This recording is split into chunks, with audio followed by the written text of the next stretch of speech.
2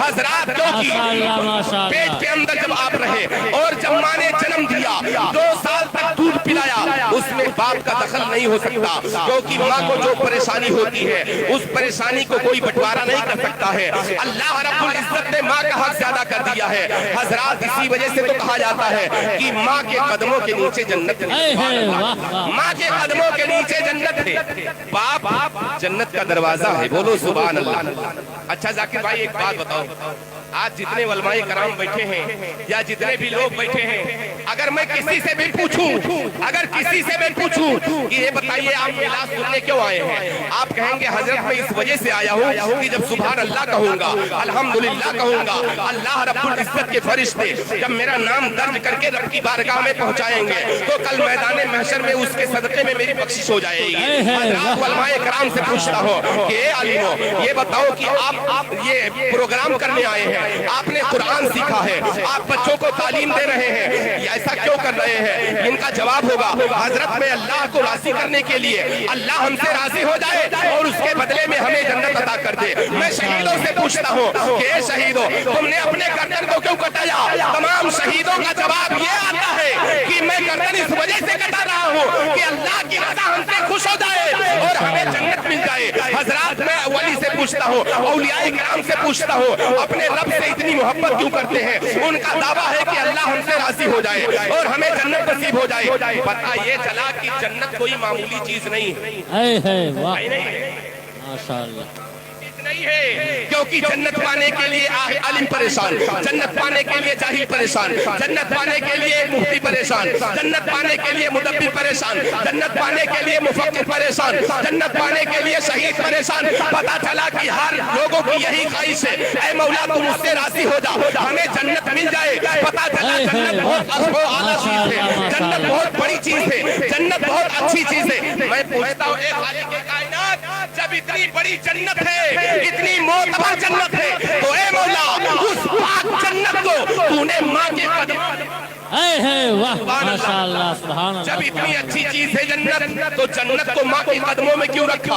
اے میرے دوستو, اس کا جواب یہ آتا ہے, ارے جب ماں کے قدم کا یہ عالم ہے تو پھر ماں کے سر کا عالم کیا ہوگا؟ اے میرے دوستو, ابھی تو فرمایا گیا ہے تیری جنت تیرے ماں کے قدموں کے نیچے ہے. سبحان اللہ سبحان اللہ, تیری جنت تیرے ماں کے قدموں کے نیچے ہے. سبحان اللہ.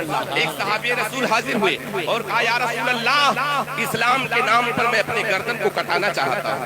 ماشاءاللہ, بولو مچل کے سبحان اللہ. سبحان اللہ. ایک صحابی رسول پہنچے اور کہا یا رسول اللہ, اسلام پر میں جہاد کرنا چاہتا ہوں, اپنے سر کو کٹانا چاہتا ہوں, اپنے جسم کو قربان کرنا چاہتا ہوں. اے میرے دوستو, میرے آقا ارشاد فرماتے ہیں کہ تم گھر چلے جاؤ, تیری جنت تیرے ماں کے قدموں کے نیچے ہے. سبحان اللہ.